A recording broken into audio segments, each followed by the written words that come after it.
Célébrons, louons l'Éternel, car il est bon. Compassion durera toujours, car il est bon. Irons-les auprès de l'Éternel, et toute sa louange. Alléluia, béni soit l'Éternel, le Dieu d'Israël, d'éternité en éternité. Béni soit l'Éternel, le Dieu d'Israël, d'éternité en éternité. Et que tout le peuple dise Amen. Et que tout le peuple dise Amen. Et que tout le peuple dise Amen. Oh, gloire à Dieu. Bonsoir frères et sœurs en Christ, bonsoir mes amis internautes, que la grâce de Dieu repose pleinement sur vous et que le Seigneur vous soutienne davantage, qu'il veille sur vous et continue de vous arroser d'une onction particulière. Nous avons, par la grâce de Dieu, parcouru des thèmes et sous-thèmes pendant pratiquement 4 semaines. Et ces thèmes et sous-thèmes étaient liés directement à notre maturité spirituelle et le combat que nous devons mener pour entrer ou alors pour acquérir la maturité spirituelle. Et nous avons mené des combats qui s'imposaient véritablement à nous contre les humains qui sont vus comme nos ennemis, contre également le système monde, le système corrompu en tant que péché qui perturbe énormément nos vies. Nous l'avons également révélé et combattu. Et contre également les mauvais esprits. Vous savez, les démons ont été précipités sur la terre et ne cessent de nuire à la vie des êtres humains par la maladie, par le péché, par la malédiction, par les échecs, par la pauvreté, par les difficultés énormes. Alors, il nous a été révélé également que nous devons les détruire. Et le secret nous a été donné. Nous devons également lutter contre les œuvres de la chair. Et la chair est un élément capital qui est très perturbateur également dans la vie de l'être humain. Et la dernière fois, je disais que d'ailleurs même, il devrait être le premier combat à être mené. Parce qu'il s'agit de notre intérieur, de ce qui se passe en nous, que nous sommes appelés à combattre dans le but d'acquérir la maturité spirituelle.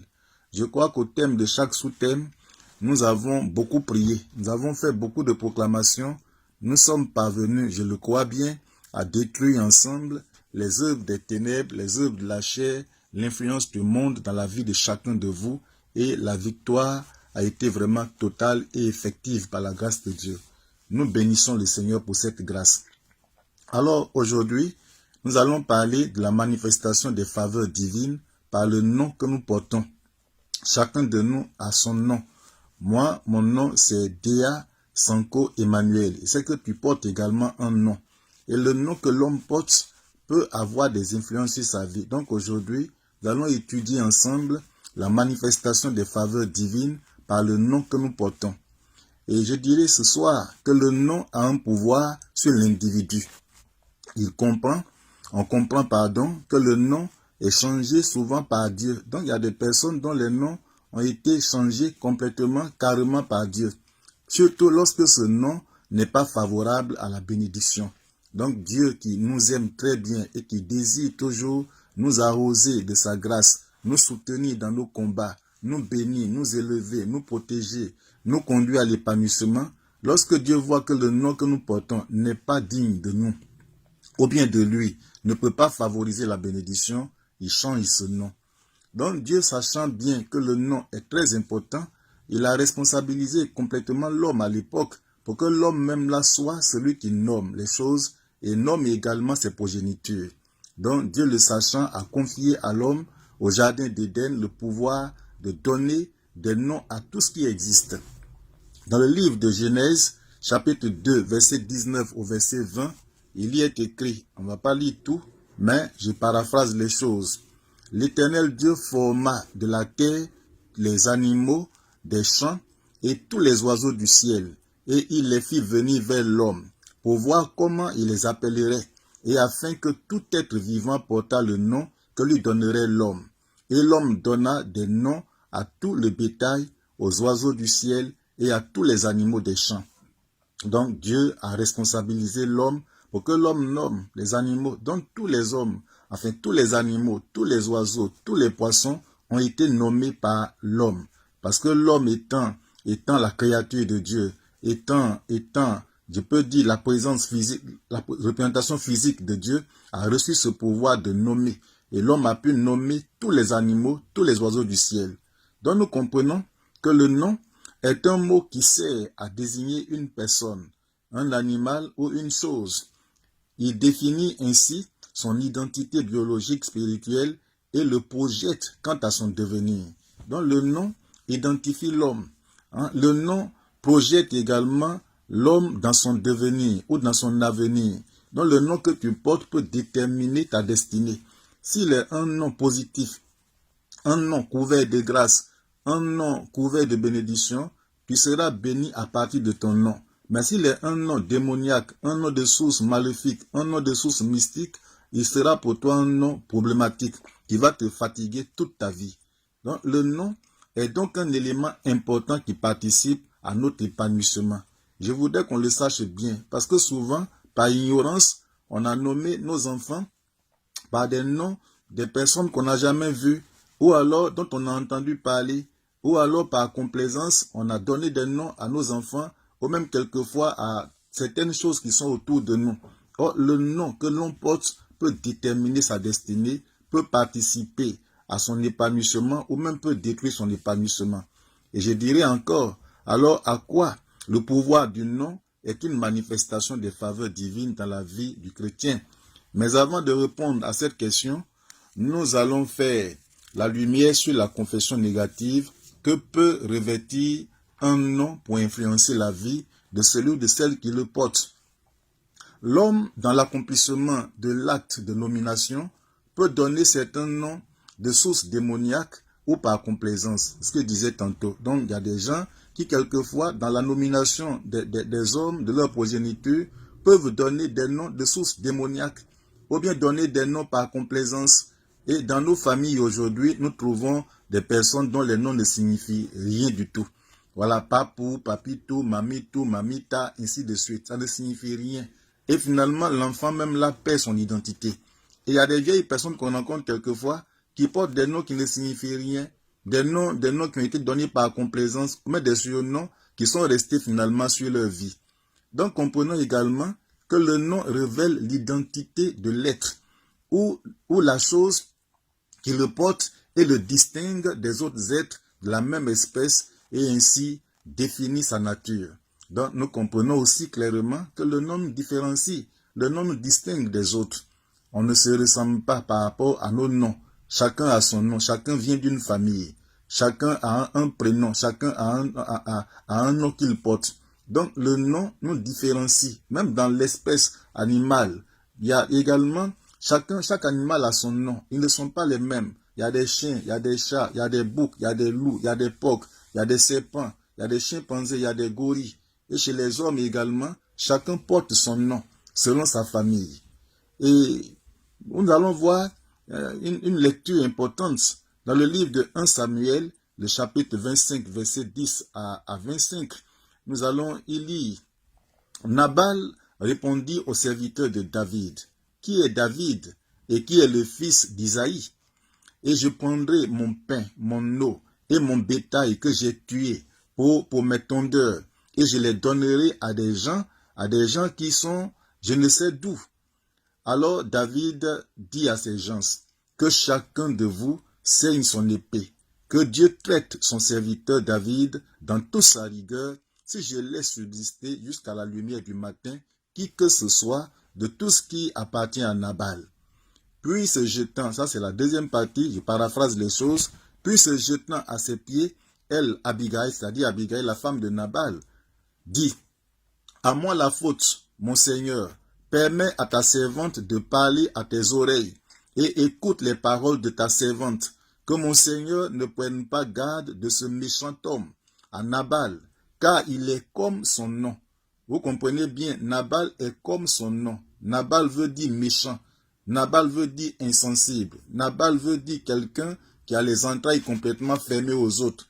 Et la femme de Nabal dit à David que mon mari là, il est comme son nom. Et il s'appelle Nabal, car il est méchant. Nabal est son nom. Et il y a chez lui de la folie.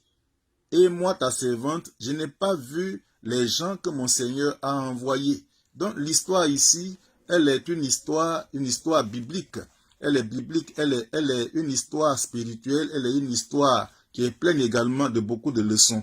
Vous savez, à l'époque, David était quelqu'un qui était poursuivi matin, midi et soir par Saül, qui voulait vraiment mettre fin à sa vie, parce que Saül avait déjà vu sur David la gloire de Dieu. Il avait constaté que David avait des attitudes qui étaient vraiment coordonnées, cautionnées par l'Esprit de Dieu, les actions qu'il posait, les victoires qu'il remportait sur les ennemis. Saül avait vu la main de Dieu sur David. Alors il voyait devant lui un ennemi qui allait certainement l'enlever au trône. Et il avait à l'époque mis sur pied tous les moyens nécessaires pour nuire à la vie de David et même le mettre à mort. Et dans cette histoire, Samuel venait de mourir. David avait avec lui une équipe de personnes qui étaient vraiment attachées à sa vie et qui le protégeaient, qui combattaient pour lui, qui luttaient également pour lui, dans le but de préserver sa vie. Et ils étaient dans le désert de Paran, je crois. Et là-bas, ils avaient faim et soif. Et ils ont eu écho qu'un certain Nabal, qui était certainement lié à eux, parce que à l'époque, les parents de David avaient reçu des serviteurs de Nabal, et il les avait très bien traités. Donc, ayant appris que Nabal était en train de tondre ses brebis dans le désert, David envoya auprès de Nabal certains de ses serviteurs, je crois une dizaine de personnes. Ils sont allés rencontrer Nabal pour lui dire, ton serviteur David nous envoie vers toi pour demander service parce que nous avons faim, nous avons soif. Il voudrait que tu nous donnes un peu de nourriture pour qu'il prenne soin de ses gardes de corps, il prenne soin également de son équipe de travailleurs. Alors qu'est-ce que Nabal va dire à David? Nabal va répondre au serviteur de David, qui est David et qui est le fils d'Isaïe. Et je prendrai moi Nabal de mon pain, mon eau, et même mon bétail que j'ai tué pour mes tondeurs, et je le donnerai à des gens que je ne connais même pas. Alors David, ayant reçu ses serviteurs qu'il avait envoyés en mission, ayant reçu donc le message de Nabal, David était rentré dans une colère que je détermine ici comme la sainte colère de Dieu, parce que Dieu punit les méchants, Dieu corrige les méchants, Dieu redresse les méchants. Alors David a dit à son équipe, à son armée, bon que chacun saigne son épée, nous allons descendre dans le camp de Nabal et lui arracher tout ce qu'il a et passer au tranchant de l'épée tous ses serviteurs. La résolution étant prise, donc l'arrêt de mort de Nabal arrêté, et David s'est mis en route avec son équipe, avec ses soldats. Et la Bible dit que les serviteurs de Nabal, quelques-uns sont allés rencontrer sa femme pour lui raconter ce qui s'est passé. Voilà comment son mari a rudoyé, comment son mari a refoulé, comment son mari a humilié ce que David a envoyé. Et ils ont même dit à Abigail, la femme de Nabal, que les serviteurs, que David par le passé a été vraiment très généreux envers eux. Ses parents les ont bien traités, ils les ont bien blanchis. Que ça les étonne que Nabal agisse comme ça à leur endroit. Mais tel qu'ils connaissent David, David viendra certainement là, mais dans un autre état, dans le but de détruire la maison de Nabal. Alors, Madame Nabal, ayant reçu ce message, étant une femme vertueuse, étant une femme convertie, une femme douce, une femme de caractère, une femme dont la vie était transformée, elle va sauver de justesse sa famille. Elle va sauver de justesse son mari. Et qu'est-ce qu'elle va faire? Elle va dire à ses serviteurs, aidez-moi rapidement à préparer et faisons un colis important pour David et ses serviteurs. Et elle va prendre un autre chemin et par la grâce de Dieu, elle a pu rencontrer David qui venait effectivement dans le but de détruire sa famille. Alors, elle va dire à David que mon Seigneur ne prenne pas garde à ce méchant homme, mais qu'il ne prenne pas garde à Nabal, car il est comme son nom. Nabal est son nom, et il y a chez lui de la folie. Et moi, ta servante Abigail, je n'ai pas vu des gens que mon Seigneur a envoyés. Si j'avais été là, je leur aurais donné tout ce qu'ils avaient, dont ils avaient besoin. Vous voyez, et par la grâce de Dieu, cette femme vertueuse, Abigail, a sauvé de justesse ses serviteurs et même son mari. Vous allez même voir que Nabal, pendant qu'il mangeait de la viande est collée dans sa gorge, il en est même mort, tout ça. Vous avez compris clairement que le nom peut agir sur quelqu'un. Nabal est son nom et chez lui il y a de la folie. Nabal veut dire méchant et il était très méchant, très égoïste. Il avait le cœur fermé à tout le monde. Il n'était pas libéral. Il était très orgueilleux. Donc, finalement, son péché même là l'a conduit à la mort. Donc, nous comprenons clairement que les noms que nous portons peuvent nous influencer.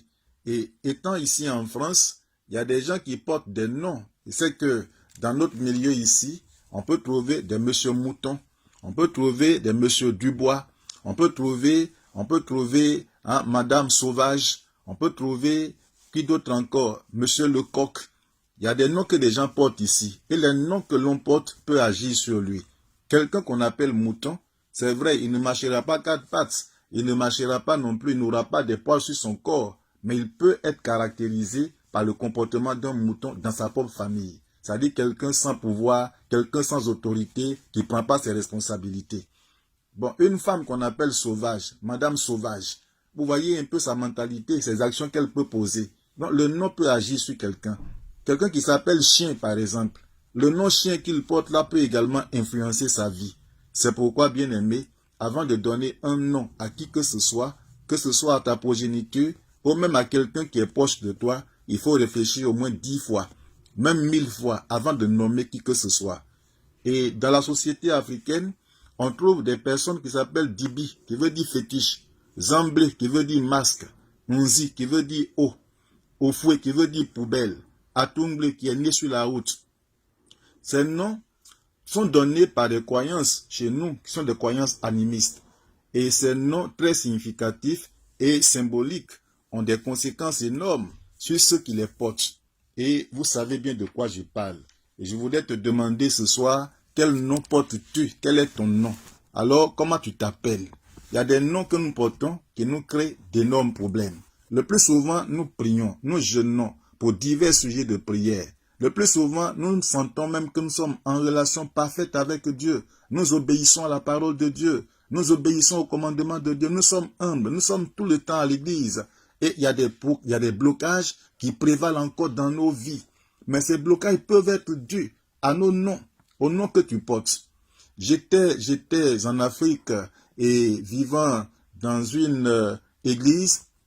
J'étais à l'époque prestagiaire à l'intérieur de mon pays. Et j'étais logé chez un frère. Le frère s'appelait Abraham et sa femme s'appelait Sarah. Et les deux ne faisaient pas d'enfants. 10 ans de mariage sans enfants. Et on a tellement prié, ils avaient tellement prié avant mon arrivée là. Et puis un jour j'arrive et dans un moment de prière on priait et Dieu me met à cœur, mais demande leur nom. Certainement leur problème là provient des noms qu'ils portent. Et je rappelle au frère, mais tu t'appelles Abraham, non? Il dit oui. Et à sa femme, tu t'appelles Sarah, n'est-ce pas? Elle dit oui. Il dit d'accord. Dieu dit que le nombre d'années qu'Abraham et Sarah ont fait avant d'avoir des enfants là, vous ferez actuellement le même nombre d'années. Comment vous êtes mariés alors? Bon, on a rigolé un peu. Et après, on a pris les choses au sérieux. On s'est mis vraiment à prier. Et on a jeûné, on a crié à Dieu. Et l'année suivante, Dieu leur a donné miraculeusement une belle fillette qu'ils ont nommée la vie. Alors, tout chrétien, le chrétien doit donc prier pour appeler les faveurs divines sur le nom qu'il porte. Ça, c'est important parce que le pouvoir est sur notre langue. Le pouvoir est dans nos bouches. Et Proverbe 18, verset 21 le dit. Sur notre langue, il y a le pouvoir de bénir, il y a la bénédiction, il y a la malédiction en même temps. Ce que nous disons, ce qui sort de nos bouches, ce sont des paroles positives. Des noms positifs, des noms de bénédiction, des noms de grâce, des noms d'élévation, des noms de restauration, ces noms-là vont influencer, impacter nos vies ou nos progénitures. Ce sont des noms de malédiction, des noms d'échec, des noms de pauvreté, des noms de complaisance. Ces noms-là vont également impacter, mais négativement, nos progénitures. C'est pourquoi le chrétien doit prier pour appeler les faveurs divines sur le nom qu'il porte. Même si ton nom que tu portes est un nom de malédiction, alors étant devenu chrétien, Tu peux toujours invoquer les faveurs de Dieu sur ton nom. 2 Corinthiens 5, verset 17 dit que si quelqu'un est en Christ, si quelqu'un est en Jésus, il est devenu une nouvelle créature.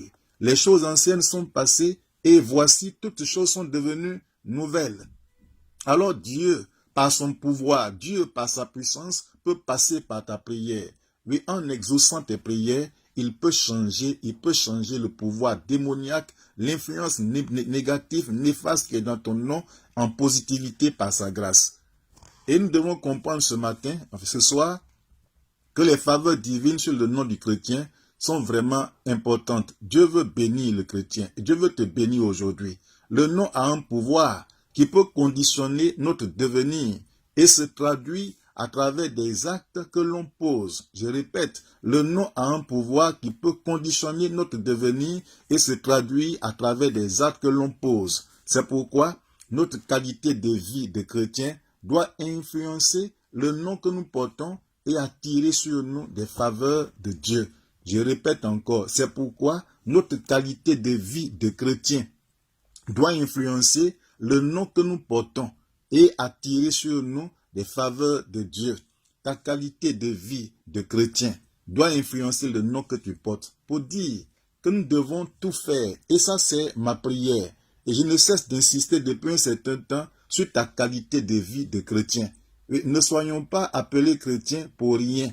La Bible nous dit, dans le livre des Actes des Apôtres, que c'est à Antioche que pour la première fois, les disciples de Jésus furent appelés chrétiens. Mais qui leur donna ce nom? Ce sont des païens qui leur donnaient ce nom. Parce que les païens ont observé attentivement la vie des disciples de Jésus-Christ. Ils ont vu comment ceux-ci marchaient, comment ils parlaient, comment ils se conduisaient, les actions qu'ils posaient, leur accoutrement, leur mentalité, leur foi en Dieu, leur loyauté à Dieu, leur attachement à l'Église dans laquelle ils étaient. Et les païens se sont assis, ils ont dit, mais ceux-ci sont des chrétiens. Ils appartiennent vraiment à Christ. Vous voyez, dans le nom chrétien, il y a Christ. Et il y a une appartenance. Vous voyez, nous appartenons à Christ. Nous appartenons à Christ. C'est pourquoi la qualité de vie chrétienne que tu mènes doit influencer ton nom. Et s'il y a un pouvoir négatif, un pouvoir maléfique dans le nom que tu portes, la qualité de vie chrétienne que tu mènes va influencer ce nom négatif et même le faire disparaître. Et ceci va devenir pour toi une grande bénédiction par la grâce de Dieu. Alors, bien-aimés chrétiens, je vous exhorte encore aujourd'hui à mener une vie chrétienne normale. Nous sommes dans une époque de grande tourmente. Nous sommes dans une époque de perturbation, de grande mutation. Le monde est en mutation. La technologie, les difficultés qui prévalent aujourd'hui, la mondanité, la prostitution, n'importe quoi que nous voyons aujourd'hui. C'est pourquoi, au milieu de toutes ces choses, nous devons tout faire pour maintenir la présence de Dieu en nous, pour demeurer dans de vrais fidèles de Dieu, des vrais fidèles attachés à la parole de Dieu, vivant chaque jour la parole de Dieu, menant tous les jours une vie chrétienne normale. Ainsi, tout ce que Dieu a prévu pour nous, il pourra nous le donner, nous pourrons l'obtenir par sa grâce. Alors aujourd'hui, nous parlons des faveurs divines par rapport au nom que nous portons. Alors, la faveur de Dieu sur notre nom de famille. Ça aussi c'est important. Notre patronyme ou encore le nom familial devant Dieu compte beaucoup pour notre bénédiction. C'est la raison pour laquelle lorsque Dieu dans la Bible choisissait une personne, il changeait aussi son nom afin de bénéficier de ses faveurs tant au plan spirituel que social. Ce fut le cas de Simon. Simon dont le nom signifie roseau. C'est-à-dire quelqu'un qui balance au vent, quelqu'un qui est léger, quelqu'un qui est instable, quelqu'un qui est inconstant. Donc Simon était dans le groupe, l'équipe d'évangélistes de Jésus. Simon était même le plus âgé parmi les disciples de Jésus. Et son nom, Simon, veut dire roseau. C'est-à-dire quelqu'un qui balance au vent, quelqu'un qui est léger, quelqu'un qui est inconstant. Et le nom de Simon a été changé par Jésus lui-même. Il a appelé plus tard Céphas, qui veut dire Pierre. Et ce nom lui a été donné pour marquer et déterminer sa ténacité, sa stabilité. Donc vous voyez dans Jean 1, verset 42, ce verset. Vous allez voir également que le patriarche Abraham, il dit bien Abraham, A-B-R-A-M, qui veut dire père élevé, est devenu plus tard Abraham, A-B-L-A-H-A-M, qui veut dire père de la multitude. Donc, tant que Abraham portait ce nom Abraham, qui veut dire père élevé, il ne pouvait pas enfanter. Quelqu'un qui est déjà élevé, qui est élevé dans la vie, c'est Dieu qui est élevé, c'est lui qui est au-dessus de tout, au-delà de tout, plus fort que tout, plus grand que tout, omniscient, omnipotent, omniprésent. Si quelqu'un s'appelle Abraham, qu'il est aussi élevé comme Dieu, alors qu'il se donne des enfants lui-même. Donc, tant qu'Abraham portait ce nom Abraham, il ne pouvait pas enfanter. C'est pourquoi Dieu, à l'orée de la bénédiction d'Abraham, il lui a donné le nom d'Abraham, qui veut dire père de la multitude. Genèse 17, versets 5 à 6. Jacob, qui veut dire quelqu'un qui supplante. Il est devenu Israël, qui veut dire prince vainqueur. L'histoire de Jacob est complexe. Il a volé, il a usurpé, il a trompé, il a trahi depuis le commencement. Il a même volé à son frère Esau son droit d'aînesse. Et plus tard, pour la bénédiction que Isaac devait donner à Esau, Jacob s'est arrangé avec sa mère et cette bénédiction lui a été volée. Vous voyez, et il a fui donc le pays pour aller ailleurs, où il a passé des années, il s'est marié, il a fait des enfants, il s'est enrichi, et pour revenir au pays, parce qu'il faut revenir chez soi-même à un moment donné, pour rentrer donc dans sa terre, sur sa terre, son territoire, pour revenir au pays, il fallait impérativement se réconcilier d'abord avec Dieu, et aussi avec son frère Esau, parce que Esau avait aiguisé tous ses armes, et il attendait depuis très longtemps.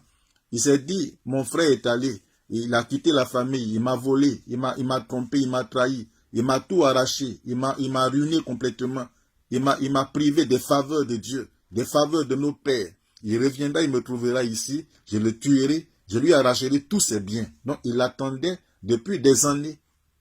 Jacob, le sachant, il a pris la résolution de rencontrer Dieu et de régler ce problème avec Dieu.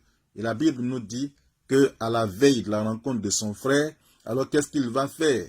Il va se retirer et il va prier. Et la Bible nous dit que l'ange de l'Éternel est venu du ciel et il s'est battu contre Jacob. Et Jacob a vaincu l'ange. Mais est-ce qu'en réalité, l'homme peut vaincre un ange? C'est pas possible. Mais au contraire, c'est Dieu qui a vaincu Jacob. Vous allez voir qu'au sortir de ce combat, Jacob est devenu handicapé. Il boitait de son pied. Et ce boitement-là, c'est dû à quoi? C'est dû au brisement que Dieu a créé dans sa vie. Pour dire, depuis longtemps, tu as volé les gens, tu as trompé, tu as trahi, tu n'as pas été sérieux. Donc aujourd'hui, là, je brise ton caractère. Je te délivre de ce comportement négatif. Et je change également ton nom. Parce que ton nom, Jacob, veut dire quelqu'un qui supplante. Alors tu deviens désormais Israël, qui veut dire prince, qui veut dire vainqueur. Et le lendemain, il a rencontré tranquillement son frère Esau, et Esau avait le cœur déjà libéré par l'Esprit de Dieu. Esau a pu accepter son frère Jacob, et la vie a continué sans aucune difficulté. Genèse 27, 35 à 37, Genèse 32, 27 à 28. Le nom Jésus, qui veut dire sauveur, a été donné à dessein, parce qu'il sauve le monde.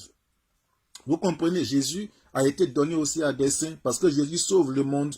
Il est aussi le Christ, c'est-à-dire, oint. Dans Matthieu 1, 21, Matthieu 16, verset 20. La Bible nous informe sur plusieurs personnes dont les noms ont agi sur la vie. Par exemple, Boanerges, qui veut dire fils du tonnerre.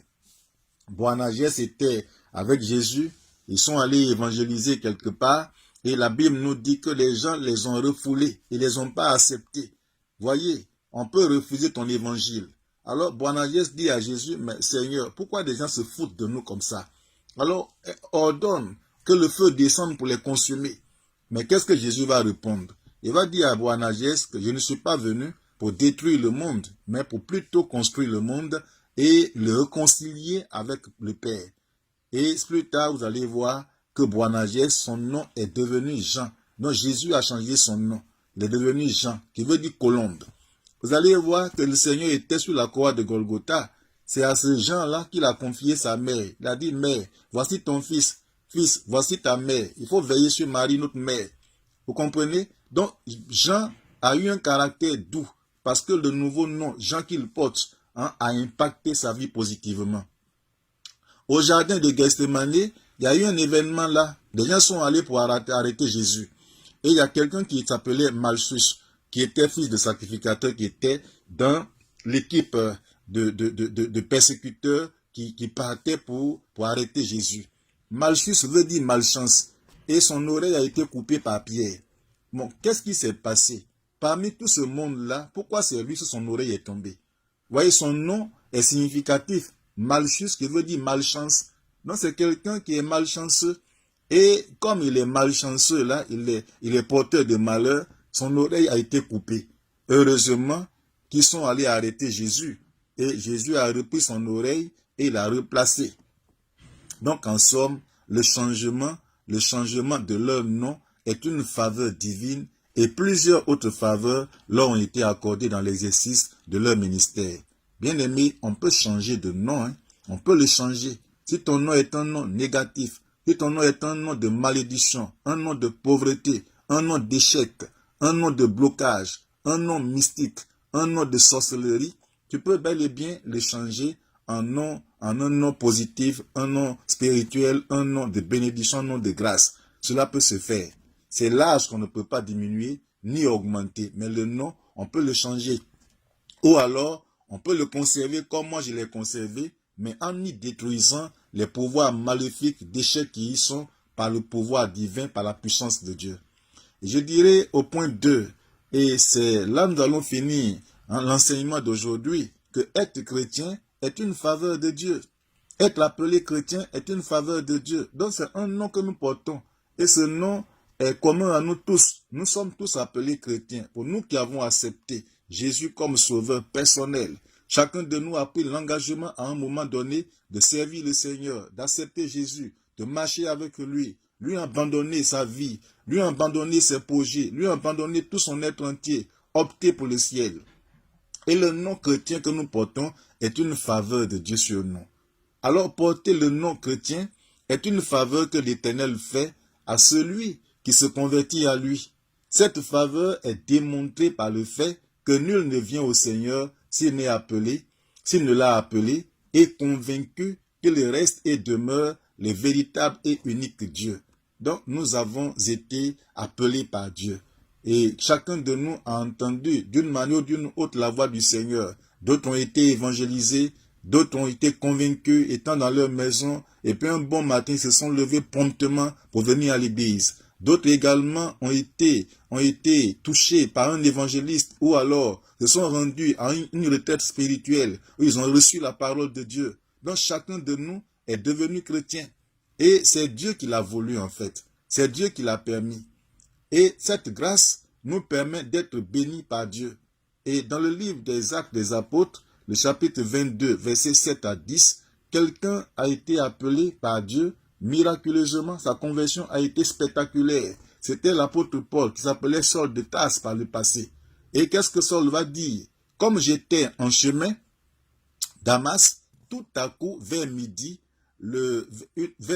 une grande lumière venant du ciel resplendit autour de moi. Je tombai par terre et j'entendis une voix qui me disait, en langue hébraïque, Saul, Saul, pourquoi me persécutes-tu? Je répondis, qui es-tu, Seigneur? Et il me dit, je suis Jésus de Nazareth, que tu persécutes.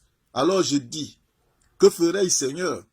Et le Seigneur me dit, lève-toi, va à Damas, et l'on te dira tout ce que tu dois faire. J'ai paraphrasé ces choses parce que c'est un long chapitre en fait. Donc il s'agit là de la conversion miraculeuse, spectaculaire de Saul de Tarse. Saul de Tarse était quelqu'un d'extraordinaire par le passé. Et il est devenu encore plus extraordinaire lorsque Dieu l'a saisi, Jésus l'a saisi, transformé, rempli de son esprit et l'envoya ensuite en mission. Il était quelqu'un d'instruit. Il a dit dans l'un de ses écrits que si quelqu'un autre croit pouvoir se confier en la chair, moi, Paul, je le puis bien davantage. Parce que je suis hébreu, né d'hébreu.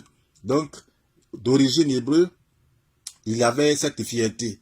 Il a dit, j'ai été circoncis le 8e jour. Quoi de plus normal? Il était un enfant mâle, donc il a été circoncis le 8e jour comme un bon hébreu. Et il dit également de la tribu de Benjamin, les Benjamites ont reçu une part importante de biens lorsque les biens ont été partagés étant arrivés à Canaan à l'époque. Donc, il était donc d'une tribu noble. Il en était fier.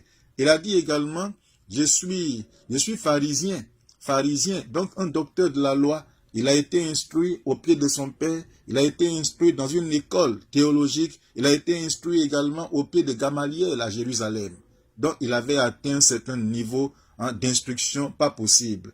Et des chercheurs, des théologiens, plusieurs même ont révélé que Paul avait fait également de la philosophie. Il avait également fait du sport étant à Rome. Donc, voici quelqu'un qui était complètement préparé à la vie religieuse, qui était cuit, qui était ancré dans le judaïsme. Et poussé par des lois judaïques, là, il persécutait finalement la vraie église, l'église de Jésus-Christ. Il mettait les chrétiens en prison, il frappait les pasteurs, il fermait les portes des églises. Il a été témoin de plusieurs meurtres de chrétiens. Et la Bible nous dit que le Seigneur, voyant ce zèle destructeur, ce zèle de méchanceté, le Seigneur va se dire, cet homme-là, je vais le briser, je vais l'appeler à moi et faire de lui un instrument très efficace qui va relever des défis énormes dans le monde entier. Alors ici, Paul avait reçu la recommandation de la part des sacrificateurs d'aller jusqu'à Damas et y fermer l'église.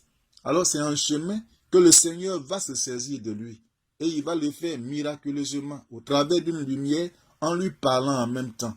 Et il va l'aveugler après l'avoir fait tomber du cheval. Il va lui dire, tu partais à Damas, n'est-ce pas? Tu vas y arriver quand même, mais dans un autre état d'esprit, avec une autre mentalité, avec une autre foi, avec une autre gloire, avec une autre vision. Donc, il a été transformé. Effectivement, il est arrivé à Damas étant aveuglé par le Seigneur, et le Seigneur envoya vers lui l'un de ses humbles serviteurs qui s'appelait Ananias pour prier pour Paul. Ananias lui imposa donc les mains, et la Bible nous dit que les écailles tombaient de ses yeux, et depuis ce jour-là, Paul s'est levé et il s'est mis à servir efficacement le Seigneur. Pour nous dire que nul ne vient au Seigneur sans qu'il n'ait été appelé par lui. Nous avons tous été appelés par le Seigneur. Nous avons été convaincus par lui. C'est pourquoi vous et moi, nous sommes dans sa maison, nous le servons. Et depuis ce temps, je crois pour ma part, que nous sommes devenus chrétiens. Alors, devenir petit Christ, donc devenir chrétien, nous situe dans une réalité spirituelle. Ça, je voudrais qu'on comprenne bien ces choses. Devenir chrétien, petit Christ, donc, nous situe dans une réalité spirituelle. Nous ne sommes plus des païens. Nous ne sommes pas des religieux. Nous ne sommes pas des personnes dont la vie est mélangée, païens mélangée à la vie chrétienne. Parce que plusieurs aujourd'hui sont à l'église et vivent la vie païenne sous couvert chrétien. Évitons cela. Donc, alors, devenir petit Christ nous situe dans une réalité spirituelle. En effet, de cette appellation, nous revêtons une identité nouvelle. Oui, tu revêts désormais une identité nouvelle. Tu n'es plus païen. Ne vous confondez pas au monde. Dieu nous a dit clairement cela. Vous êtes dans le monde, mais vous n'êtes pas du monde. C'est-à-dire votre vie doit être distincte de celle du monde. Et c'est très important. La qualité de celle-ci fait du chrétien l'héritier de Dieu et co-héritier de Christ. Donc le fait de devenir chrétien te positionne à un niveau élevé. Tu as des privilèges, tu as des opportunités. Tu deviens héritier de Dieu et co-héritier de Christ. Dans Romains 8, versets 15 à 17, tu deviens également le choix de Dieu.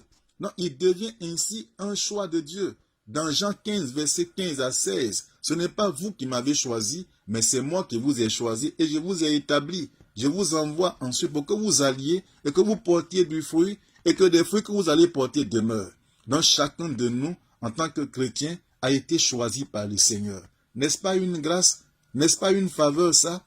Héritier de Christ, héritier de Dieu, co-héritier de Christ, et tu as été choisi par le Seigneur. Donc tu as le choix du Seigneur. C'est un privilège, bien-aimé. Ce grand Dieu, créateur de l'univers, maître absolu de l'univers, il nous choisit, il porte les regards sur nous, il met la main sur nous et il fait de nous ses serviteurs, il fait de nous ses servantes. N'est-ce pas une grâce? Donc nous comprenons clairement que nous devenons également citoyens du ciel. Nous devenons également les élus de Dieu. Nous devenons également les bien-aimés du Seigneur. Et en fin de compte, nous devenons pour le Seigneur un sacerdoce royal. Je dis bien un sacerdoce royal. Héritier, je reprends, héritier de Dieu, co-héritier de Christ, choix de Dieu, citoyen du ciel, élu de Dieu, bien-aimé du Seigneur et un sacerdoce royal. Donc l'ensemble de ces différentes statuts du non-chrétien que nous portons ne sont que la manifestation des faveurs divines dans la vie de l'enfant de Dieu. Elles annulent désormais sur la vie du chrétien toute loi ou même toutes les oppositions que pourrait avoir son nom. Donc, quel que soit le nom que tu portes, si c'est le nom de masque, nom de serpent, nom de Satan lui-même, nom de malédiction, nom de poubelle, nom de mouton, nom de cabri, nom de n'importe quoi que tu portes, le nom que tu portes, le nouveau nom que tu portes, le nom chrétien, annule désormais sur ta vie toutes les lois ou les oppositions que pourrait avoir ton nom. Et c'est pourquoi il est bon de connaître un peu l'origine de ton nom, la signification de ton nom, parce qu'il y a des gens qui ignorent toutes ces choses. La Bible nous dit dans Osée que par manque de connaissance, mon peuple périt. Lorsqu'on ne connaît pas toutes ces choses, qu'on est dans l'ignorance, on ne peut pas prier objectivement. On ne peut pas prier, on ne peut pas prier avec une certaine conviction. On ne peut pas prier avec certains objectifs à atteindre. On prie dans un brouhaha total et les prières ne sont pas exaucées. Donc comprends que le nouveau nom que tu portes, que le nom chrétien, annule toutes les malédictions sur ta vie. 2 Corinthiens 5, 17 à 19 le dit. Jérémie 31, 29 le dit également. En définitive, le chrétien est passé de la malédiction à la bénédiction. Alors si tu m'écoutes ce soir, dis-toi que tu passes désormais, à cause du nom chrétien que tu portes, de la malédiction à la bénédiction. Tu peux dire Amen. Et tu passes également du manque à l'abondance. Il faut dire également Amen. Il y a le manque qui peut prévaloir dans ta vie, manque d'argent, manque d'opportunités, manque de santé stable, manque d'équilibre physique. Mais ce soir, tu passes du manque à l'abondance. Tu passes également, à cause du non chrétien, de l'échec au succès. Donc si ta vie était une vie dominée par l'échec, par la pauvreté, par des blocages, des obstacles à ta vie, échec conjugal, échec professionnel, échec intellectuel, et que ta vie était une vie de médiocrité, tu passes à l'instant même de l'échec au succès. Donc c'est une faveur que le chrétien obtient de l'Éternel Dieu par son nom. C'est très important. En conclusion, le nom a un effet destructeur ou constructeur. Cependant, lorsque nous devenons chrétiens, par le choix de Dieu, sa faveur divine annule toutes les oppositions liées au nom négatif que nous portons. Cette nouvelle identité nous permet d'acquérir d'autres faveurs de l'Éternel au plan spirituel, au plan social, et font de nous des amis à part, des mises à part, des bien-aimés de Dieu pour sa gloire dans l'avancement de son royaume. Et je voudrais que chacun prenne tout ça au sérieux. C'est encore là ce soir un secret très important parce que nous prions beaucoup, nous jeûnons beaucoup, nous donnons beaucoup d'enseignements, mais ton nom peut être pour toi un problème. Ou alors des noms que tu as donnés à tes progénitures constituent dans leur vie des difficultés. Je le dis parce qu'il y a des gens qui ont donné des noms de leurs parents morts à leurs enfants. Il y a des gens qui ont donné des noms de leur grand-mère morte à leurs enfants. Bon, il y a des gens qui ont donné des noms des stars de football, des stars de la musique, des stars du reggae, des stars de la drogue à leurs enfants. Et bizarrement, l'enfant adopte des comportements, des attitudes négatives et les parents n'arrivent pas souvent à comprendre cela. Mais le nom peut influencer la vie d'un être humain. C'est pourquoi donnez des noms constructifs à vos enfants, donnez des noms constructifs à vos progénitures et cela constituera dans leur vie d'abondantes grâces et ils vont avoir dans leur vie des opportunités qui ne disent pas leur nom, alors que la grâce de Dieu repose sur vous. Dieu vous bénisse. Nous allons prier. Toute la gloire est à toi seul, Père. Tout l'honneur et l'élévation te reviennent. Oui, ce soir, parce que tu as été encore avec nous.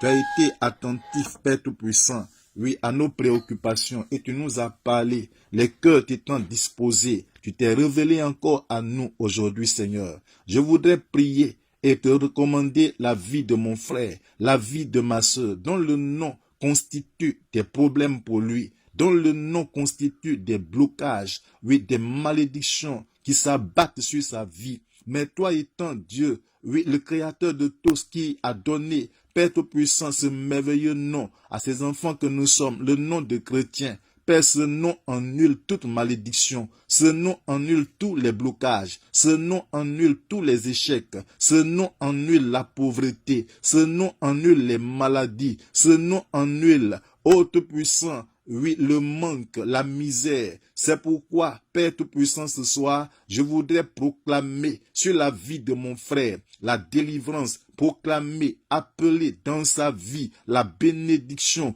appeler dans sa vie le déblocage, appeler dans sa vie le succès, appeler dans sa vie la restauration, appeler dans sa vie la santé, appeler dans sa vie le mariage, appeler dans sa vie la fécondité, appeler dans sa vie la guérison, appeler dans sa vie l'élévation, appeler dans sa vie, ô Seigneur, la stabilité, l'équilibre moral. Seigneur, manifeste-toi pour que là où il y avait des difficultés énormes, que la bénédiction y soit maintenant, au nom de Jésus-Christ.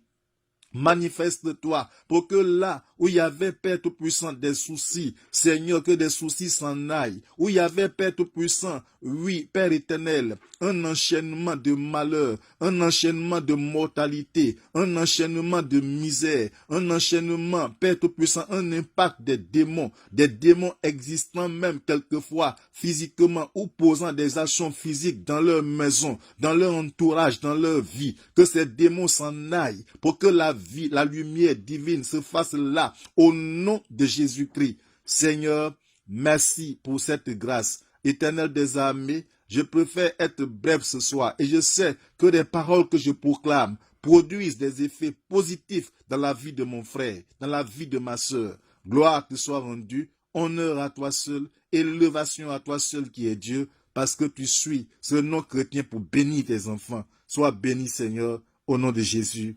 Amen. Alors que la grâce de Dieu repose pleinement sur vous. Je voudrais que chacun prenne ce moment et prenne cette étude-là pour en faire vraiment un sujet de prière pour sa propre vie. Et la recommandation que je voudrais vous donner également, c'est que si vos noms sont des noms bizarres dont vous ne connaissez pas vraiment les significations, faites recours à la source, à l'origine des choses, appelez vos parents, ils vont vous expliquer les circonstances dans lesquelles ils vous ont nommé. Et ça vous aidera également à bien prier.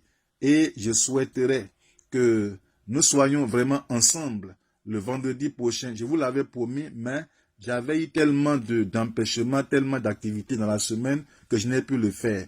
Je voudrais que le vendredi prochain, nous soyons vraiment en ligne pour prier ensemble à partir de 19h. Ça sera un temps de prière intense et que chacun se prépare. Ça sera uniquement la prière pour que nous puissions briser tout pouvoir maléfique dominant vos noms. Priez le Seigneur, que la grâce de Dieu repose pleinement sur vous. Votre serviteur. Béni soit l'Éternel.